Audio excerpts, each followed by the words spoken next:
안녕하세요. 김태훈의 현미한 투자자 방송 시작하겠습니다. 오늘은 라닉스에 대해서 오랜만에 좀 말씀을 드리겠는데요. 지금 거의 한 1년이 다 돼가는 것 같은데, 이 라닉스라는 업체는 기본적으로 자율주행의 기본으로 들어가는 자동차와 주변의 사물들 간의 커뮤니케이션하는 통신 기술을 갖고 있는 회사입니다. 이를 통해서 다양한 사업을 할 수 있지만, 이 라닉스가 지금 계속 적자를 보고 있는 이유는 이 회사가 보유하고 있고 개발한 기술이 현재 시장이 성숙되지 않은 미래의 자율주행 자동차에 적용될 수 있는 그런 기술이라는 것이죠. 즉, 너무 앞서서 기술을 개발을 한 겁니다.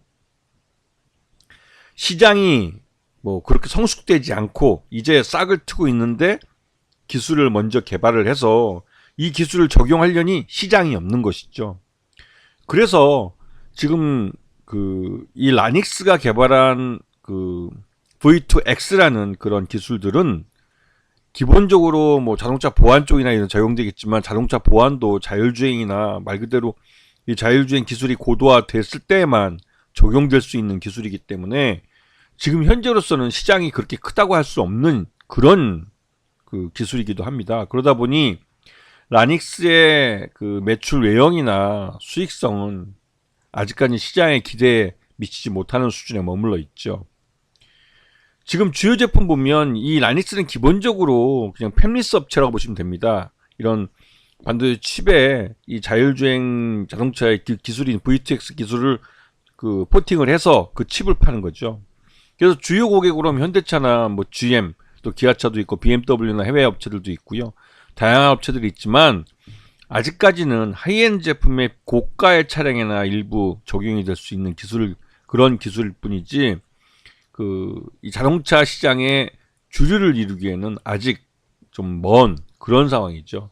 특히나 이 VTX가 가장 그래도 많이 팔린 기술이라고 할 수 있는 게 주차요금 자동징수 시스템이나 이런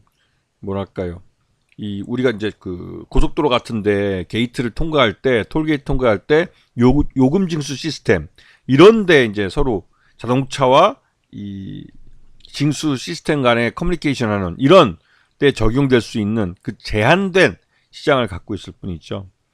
그래도 이게 우리나라에서는 대부분 이미 투자가 완료된 상태고 대부분의 고속도로에 적용이 되어 있습니다. 그래서 라닉스는 중국의 대륙에다가 이런 고속도로 시스템을 새로 다 깔아야 되기 때문에 중국이 굉장히 큰 시장이기도 하고, 그래서 그 중국 시장에 공을 들이고 있지만 이것도 외국 기술이다 보니 중국 업체들이 제대로 잘 받아들이지 않고 있죠. 그래서 중국 사업이 좀 지지부진한 측면이 있습니다. 그래서 아예 그냥 중국의 지방자치제 하이닝시 고신구라는 데하고 협약을 맺고, 이 고신구는 중국 내에서도 반도체 특화 도시로 개발하고 있는 경제 특구라고 볼 수 있는 곳입니다. 그래서 여기에 이 팹리스 기술을 갖고 들어가서 그 기술을 일부 전수해 주면서 시장을 만들어 가겠다고 노력하고 있는 그런 상황이죠. 자, 작년에 이 실적을 보면 이 오토모티브 MCU라고 해가지고 MCU라는 게 전체 매출의 99.98% 거의 100%를 차지합니다. 그래서 이쪽에 대한 의존도가 가장 크고, 이러한 반도체 칩 관련된 이 자율주행 관련된 기술들을 집어넣은 그런 이 유닛이죠. 이런 반도체 칩이 들어가 있는 유닛인데 이거를 자동차 회사들에 파는 거죠. 그래서 작년 매출액은 115억, 그래서 전체적으로 92억, 109억, 115억 아주 조금씩 베이비 스텝으로 매출 외형을 조금씩 키워가고 있지만 여전히 규모의 경제를 달성하지 못하기 때문에 영업 손실도 발생하고 있고 단기 순손실도 발생하고 있습니다. 그래서 계속 이런 식으로 갈 수는 없는데, 그렇다면 이 회사가 기술도 갖고 있고 또 시장도 작기 때문에 더 문제이긴 하지만 시장도 분명히 존재하는 것 같고, 그럼에도 불구하고 규모의 경제를 달성하지 못했기 때문에 계속 적자를 내고 있는데, 이거는 앞에서도 말씀드렸지만 이 자율주행 시장 자체가 아직은 3단계 정도에 머물러 있고, 이게 이제 대중화되기 위해서는 4단계가 돼야 되는데 4단계가 되면 사람이 이 운전에 관여하는 정도가 굉장히 줄어들게 됩니다. 그때부터는 이 자동차가 거의 그 한 90% 정도의 자동차 운행을 자동차 스스로가 판단해서 움직이기 때문에 사람이 긴급한 상황 외에는 이 자동차의 운전에 관여할 일이 별로 없는 거예요.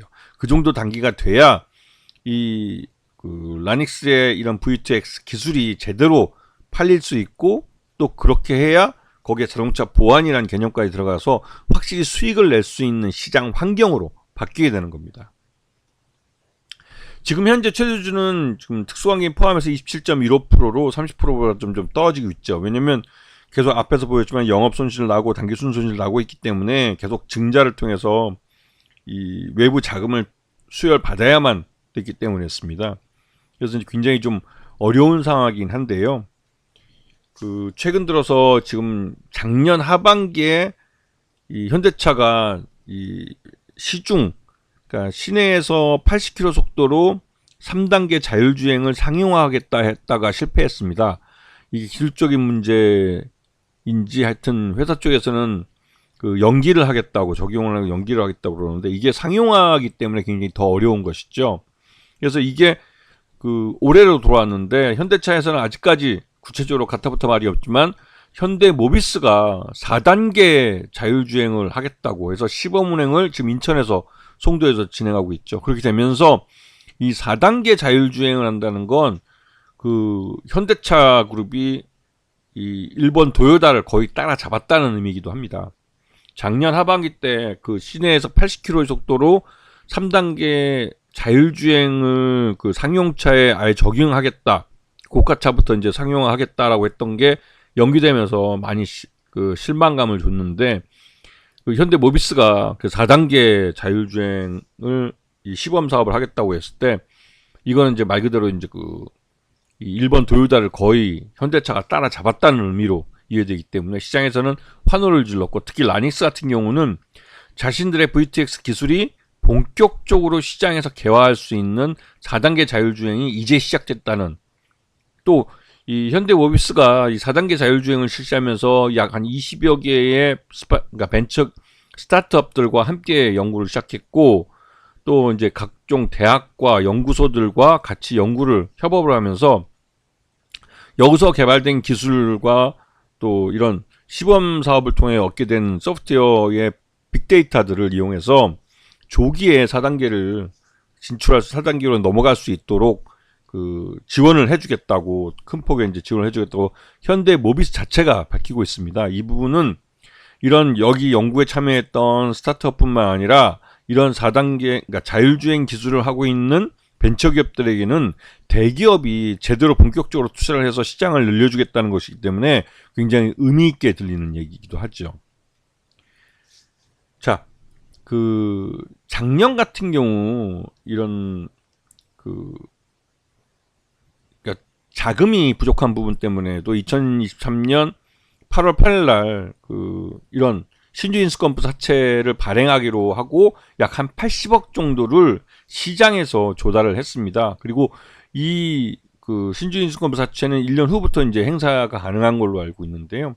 그래서 이제 올해 8월 달 이후부터는 이제 신주 인수권을 행사할 수 있기 때문에 어떻게든 주가를 끌어올리기 위한 호재성 재료들을 내놓으려고 노력을 할 겁니다.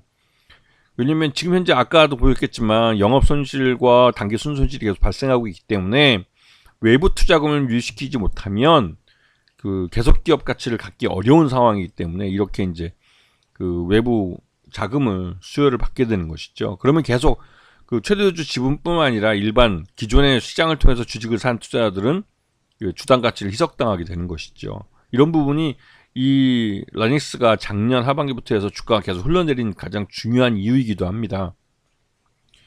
아까도 말씀드렸지만 이 현대 모비스가 4단계 자율주행을 실증 운행을 하면서 이 4단계 자율주행이 조기에 상용화될 수 있고, 그렇게 되면 말 그대로 라닉스 같은 경우는 VTX 기술을 본격적으로 팔아먹을 수 있는 기회가 생기기 때문에 수익 그 모델을 갖게 되는 그런 의미이기도 하죠. 그래서 라닉스가 오늘 상한가를 빵 친 겁니다. 자, 그 라닉스가 지난 하반기에 신주 인수권부 사채를 발행을 해서 한 80억 정도의 자금을 시장으로부터 조달을 받았고, 이를 통해서 이제 뭐 당장 망할 염려는 없게 됐죠. 80억이라는 현금을 손에 쥐고 있기 때문에.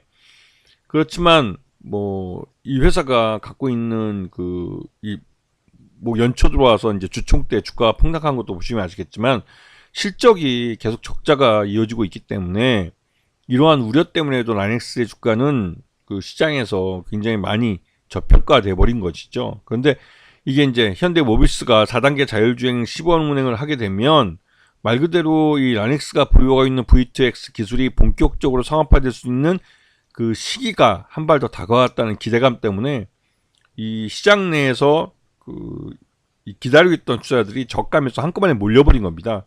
이게 개장 전에 몰려서 그 시초가가 상한가를 쳐버렸죠.